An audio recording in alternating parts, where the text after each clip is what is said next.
В Абхазском государственном университете прошел круглый стол «Институт детства в Республике Абхазия. Современные вызовы и механизмы защиты прав ребенка». Помощник ректора Анжела Каджая отметила, что каждый из нас несет ответственность за будущее наших детей, и каждый ребенок имеет право на здоровое и счастливое детство. Это не просто слова, это наша общая задача. И мы максимально должны постараться все сделать для этого. И поэтому сегодняшний круглый стол, где мы будем острые проблемы обсуждать от защиты прав, здоровья ребенка, а также и вернемся к вопросам образования, психологической поддержки и также, наверное, и семейного благополучия.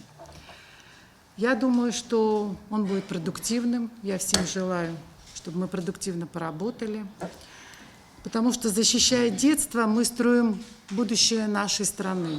Уполномоченный по правам ребенка Мактина Джинджуля подчеркнула, что главная задача заключается не только в том, чтобы озвучить проблему, но и в том, чтобы рассказать о том, как идет работа над ее решением, а также важно обсуждать проблемы, с которыми сталкиваются дети. Мы получили и взгляд со стороны, и мнение научного сообщества, и мнение практиков в тех вопросах, в решении которых нам необходимо, в том числе и поддержка каждого здесь присутствующего, также поддержка общества. Кризисный центр семейного типа в Абхазии, открывшийся в апреле 2024 года, поддерживает детей, оказавшихся в сложной жизненной ситуации, предоставляя им безопасное временное жилье, уход и психологическую помощь.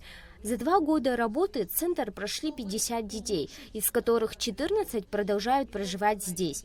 286 семей ежедневно получают сопровождение и помощь от службы социальной поддержки детей и семей в Абхазии, сообщила старший преподаватель кафедры психологии Илана Кортуа. Я начну с определения, кто такие вообще дети в трудной жизненной ситуации. Это дети, находящиеся, это несовершеннолетние, жизнедеятельность которых нарушена вследствие обстоятельств, которые они не могут преодолеть самостоятельно и которые создают угрозу их здоровью, безопасности, развитию, воспитанию и реализации основных их прав. Такие дети нуждаются действительно в особой защите, сопровождении и помощи как со стороны государства, так и со стороны нас, как граждан, специалистов, потому что семьи, как правило, не всегда справляются со своими прямыми функциями и обязательствами.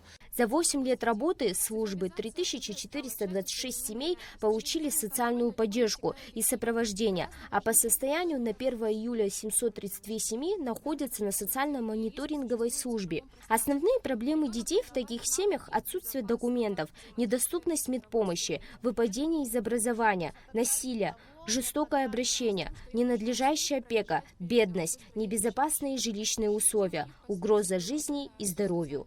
Милана Агарба, Давид Хашиг, Абхазское телевидение.